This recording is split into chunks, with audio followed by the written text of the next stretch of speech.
Hey guys, this is Scalen here from FFN with Ryan from AWMN. Here with the Man of Steel Season 1, Episode 8, the Metropolis review, otherwise known as the Batman and Superman, the first Batman and Superman crossover of the Man of Steel series and the Dark Knight series. So, alright, let's kick it off. So first of all, where do we begin? Let me see. Alright, so we got about three, I think, different things to the episode this week. Yeah. Eric's and Jimmy's investigation, basically, I guess you could label it kind of for Clark, or Superman, Superman, because they see him as Superman, they don't know he's Clark. But, and then we got basically the main thing with Superman and Mongol's rival, basically, and then we got, basically Batman's thing, I guess. Yeah. Was that it? Yeah. Alright. Well, I'm probably not really going to start off with Batman, so, Were you including a little bit of Gordon's thing in Batman? that's kind of tied into Batman's thing, but Yeah, I guess. What I was thinking. That's okay, that's what you mean, I get it. Alright, well, Gordon's thing, wasn't that, what are you referring to by Gordon's thing? When he talked to Jimmy and then he went to Gotham. Yeah. Okay. Yeah, I was kind of including that in Batman's thing, because it was kind of part of the Batman, part of the crossover, but... Alright. Alright, well anyways, okay, so I guess I'm gonna have to start off with Eric and Jimmy. Yeah. Okay. Well, Eric and Jimmy, we got, basically some more of an kind of investigation with the two characters this week. We got some humorous moments with them that I liked. Let's see. I'm trying to remember what happened in the episode before this one. What Eric? Oh yes, Superman. That was when he told them that basically they killed. All right. Well, it was kind of interesting watching them basically try to figure out kind of what was going on. There's not really a whole lot to say about Eric's and Jimmy's thing. It was interesting to watch. It was interesting to see what they were going to figure out. But basically, what's kind of what we already knew, that Sinestro was basically kind of making sort of an HQ out of the Electro building? Yeah. Power plant. The power plant building, yeah. So, yeah, there wasn't a whole lot to that. It was kind of mixed in just a little bit, kind of basically was a setup for the crossover. There's going to be, from what I heard, more to that later on. Or, isn't that what they said? Yeah, I think a little bit more to it. Okay. And I kind of explain how that was kind of simple. Okay. Yeah, so there's going to be a little more to that. It wasn't a big part of the episode, more kind of just setting up the battle with Mongol and Seren. So it was interesting to watch, kind of interesting getting to see Eric and Jimmy kind of do something basically on their own together. And I would like to see Jerry. What? Jerry? What? Jerry? I don't know who Jerry is. I don't remember him. Jimmy and Eric. Yeah, Jimmy and Eric. I always like to get to see Jimmy and Eric kind of interact with each other, because I think they kind of play off each other well. It's kind of nice to have Eric back in the show too. I kind of hope in the next season we get a little more. With Eric and Jimmy. Kind of, I hope they get to do a little more, because in this season it's kind of been having to try to switch back and forth between Jimmy or Eric being the one who's kind of mainly doing whatever the side story of the episode was. So I kind of would get a little more distinction between them in the next season. I don't really know if that's going to happen in this season, but I do kind of like that we're getting more development into Eric and Jimmy as characters, because before they kind of sporadically showed up, and with the past couple episodes, we've kind of gotten to see more of them individually, and as I said, I kind of like them in their interactions. There's usually some humor in it, and I think the two characters play off each other well. So, yeah, all in all, I enjoy the scenes we got with Eric and Jimmy. It wasn't a huge major part of the episode, but it was still enjoyable nonetheless for what we did get. So, I guess that leads me to Superman and Mongol already? Yeah. Okay. Yeah, because we'll probably talk about the climax after we talk about Batman's part. So yeah, we have to talk about Mongol first and kind of Superman. Alright, so I wasn't expecting to get to that quickly, but anyways, so yes, there was basically Mongol and I'm not doing very good today. There was Mongol's debut in the show. I don't know a whole lot about the Mongol character, so I wasn't very familiar with him when he made a debut. But it was pretty cool getting to see another Yellow Lantern in the show. Since I think so far we've gotten Sinestro and who's the last one? I forgot his name. Arkilla. Yeah, Arkilla.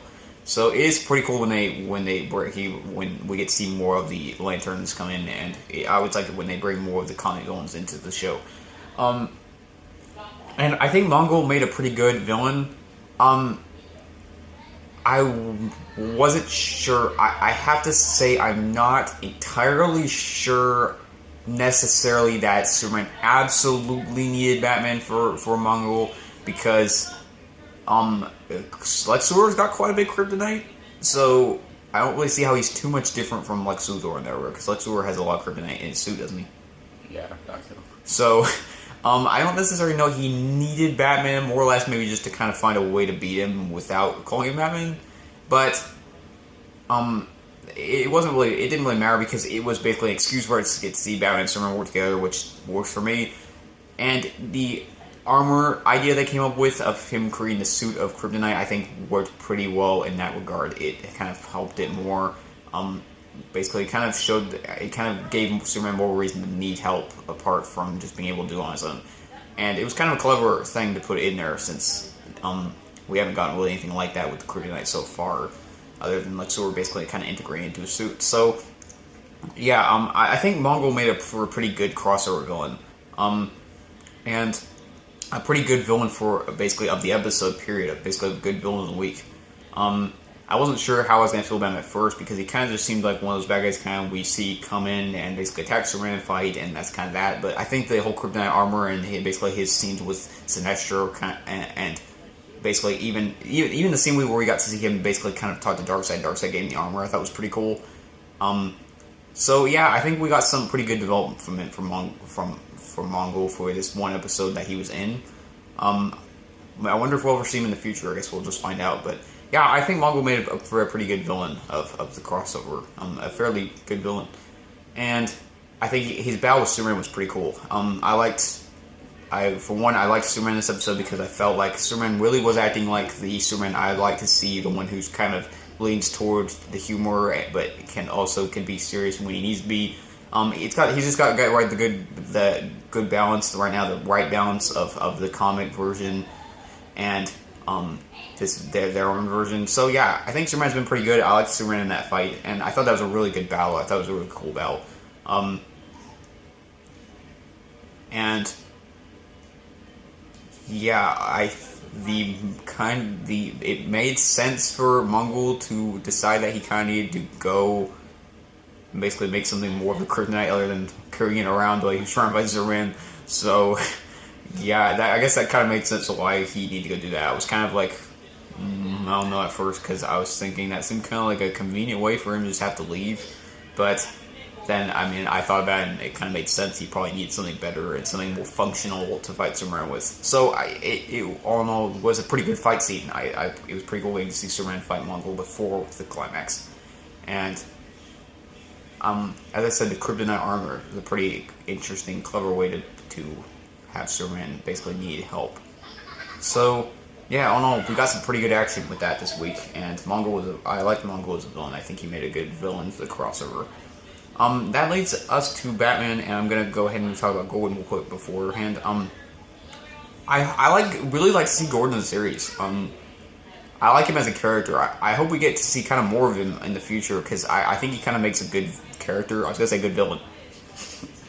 I think he makes kind of a good character for a good character in the show. I thought it was cool how we got to see him basically how we got to see Gordon say that. Basically say he knew somebody who could help Superman, and that also kind of, I think, helped made the Batman Superman team up make sense, because we got to see, because Gordon was involved in it. Like, if you saw some officer basically from Metropolis say that he knew somebody who could help Superman, and he goes and gets Batman, that seems kind of weird. It doesn't make a lot of sense. You're thinking, why Batman? Why this guy? And why that solution? Really, that seems kind of like a stretch. But the fact that Gordon was in Metropolis and knew Batman and knew what was going on made the solution to call Batman make a lot more sense. I think that it helped. And I like Gordon as a character, as I said. I think he makes a very good character in the show. I do hope we get to see more of him. And it was pretty cool when we got to see him turn on the bat signal. I really liked that moment. I think it built up the momentum for bringing in Batman pretty well. I thought that was pretty cool. Yeah. So yeah, as I said, I hope we get to see more of Gordon. I felt there was one missed opportunity, though. One missed opportunity that wasn't really a big deal, but something I would like to see. I felt when Batman flew off, I really would like to see Gordon say something about being left alone while Batman flew off, like he usually does. When Batman flew out the building and left Gordon basically on the building top by himself, I was kind of hoping for some kind of joke there with Gordon, which we didn't get. That was a little unfortunate, but not a big deal. So anyways, yeah, I liked Gordon's part of the episode. I hope he gets more in the next episode. So I'll go ahead and let Spinaker talk about what he thinks about about Batman's part, since I don't really watch the Dark Knight series all that much, and I'm not too familiar with everything that's been going on in it. Well, first off, I was glad to see with the little bits we got Bruce Wayne and Alfred that we got the continuation of the last week's episode when Penguin gave the basically the location to the Dark Knight's Bruce and told him to come to that location. I'm glad we got to see some more of that continue through this instead of Batman just dropping it and going to help Superman when Gordon called. Yeah, that made a lot of sense. Yeah.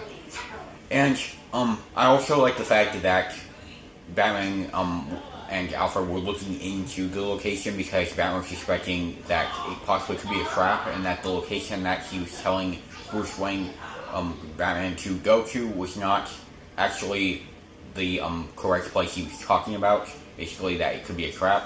I liked that we got that little bit. I felt like that was kind of more to the Batman character, as him basically not just going straight in and not knowing what he's going into right now. He was kind of looking into it more, and I felt like that connected with the last episode and kind of fit to Batman's character in the comics from what we see him and what he usually does. Yeah, so I thought that was pretty good.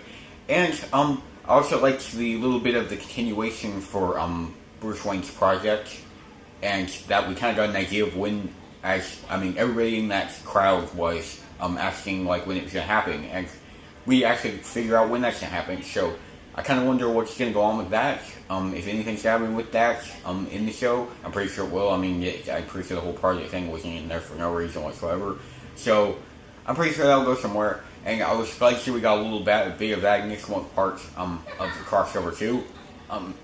Just kind of keep up with Bruce Wayne, what was going on in Gotham, and what led to the eventual scene of him going to the bat signal when Gordon lit up.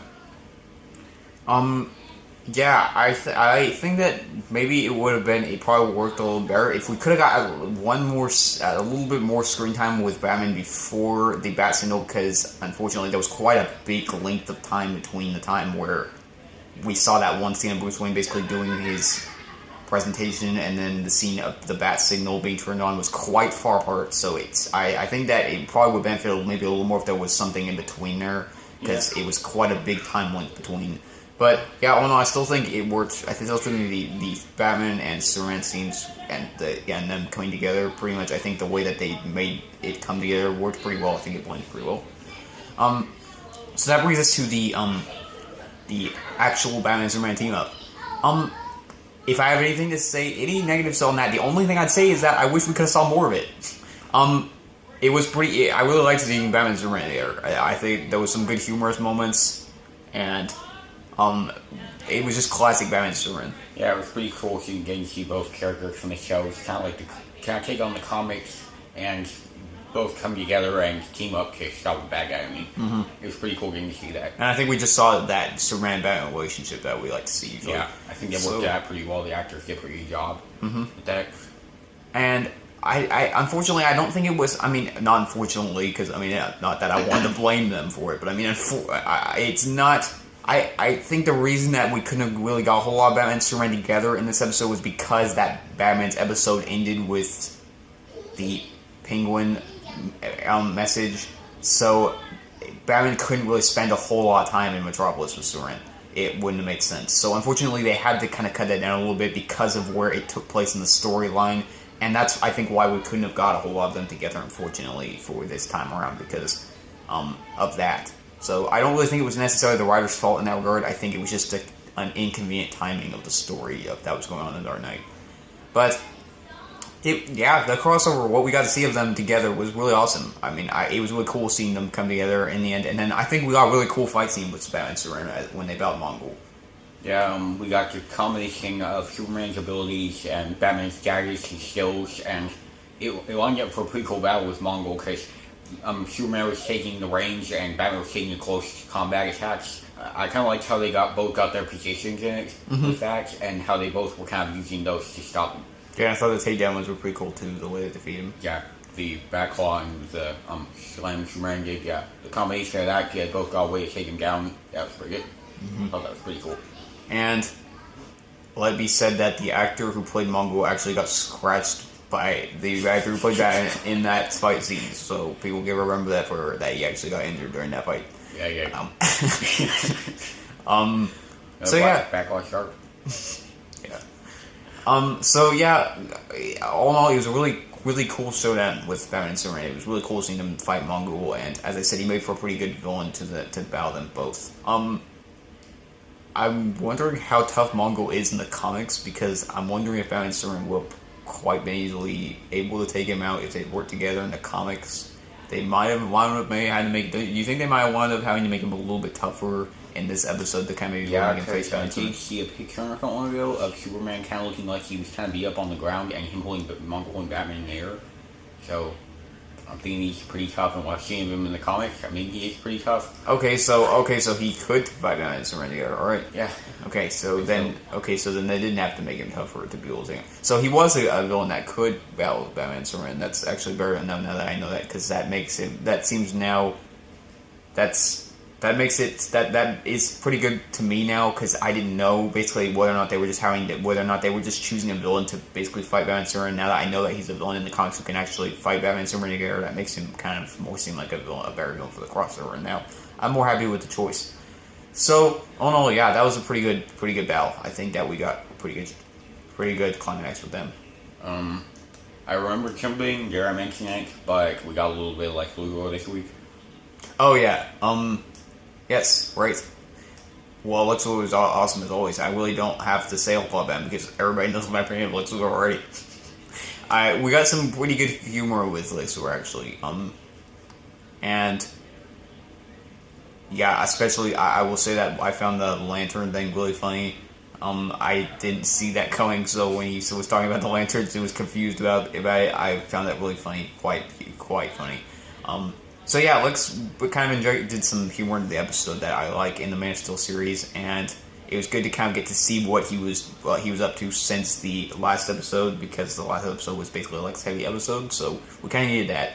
So yeah, I was glad we got some screen time for Lex Luthor in this episode, because it would have been kind of lame to completely have him absent after he was a big part of the last episode. So yeah, anyways, I think that wraps it up. Alright, so score-wise, I just really am feeling 8.9 on this. I was thinking about 9, but I'm really feeling an 8.9 in this. I thought it was a great episode. I can't necessarily say amazing, because it was really good, but there probably could have been things to it that could have made it even more exciting. So I'm just really feeling that 8.9, and I feel like if I do go higher than that, I'm doing it just because I want to, rather than what I should go with, because I think it fits the score fits. I think 8.9 fits. So I'm gonna go ahead and 8.9 for great. So what would you? Always. It's not off. Anyways. Thank you, camera, for not saying that. Anyways, yeah, score wise, what do you think about the score? Yeah, I agree. I mean, I can't say it was quite on the amazing level. That would kind of almost match it up with the crossovers we got with Right Now Downchanger and Spin Blast and Killers. I feel those were a little more complex. Yeah, I did too. And I also felt like if you look back at some of my other scores, I gave other episodes 8 that were pretty good, that I think were on the same level as this one. So if I boosted this one up to a 9, it would feel a little unfair to the other shows I've done. Yeah. I just think 8.9 fits it. I think it was great. Yeah, that's what I feel like. I feel great. I agree. Not that I feel great, but I mean I feel great. The episode is great, so yeah. So yeah, I think 8.9. So anyways, yeah, I think the first Superman and Batman crossover we got was pretty good. We didn't get to see as much of them crossing over as I'd like to in the future. So I'm really looking forward to seeing the second part to see how, because I think we're going to have a lot of Batman and Superman scenes in there, and they're going to be there together for like most of the episode. So, anyways, yeah, that's our review of the Man of Steel Season 1, Episode 8, The Bat and Gotham. That's our review of the Man of Steel Season 1, Episode 8, The Bat in Metropolis. That is our review for the Batman and Superman first part crossover, Part 1. So, we'll see what happens in Part 2. That is our review. So, I'm Scaling from Fast Fire News, and Spiner from AWMN. And we are out. Thanks for watching, guys. See you guys.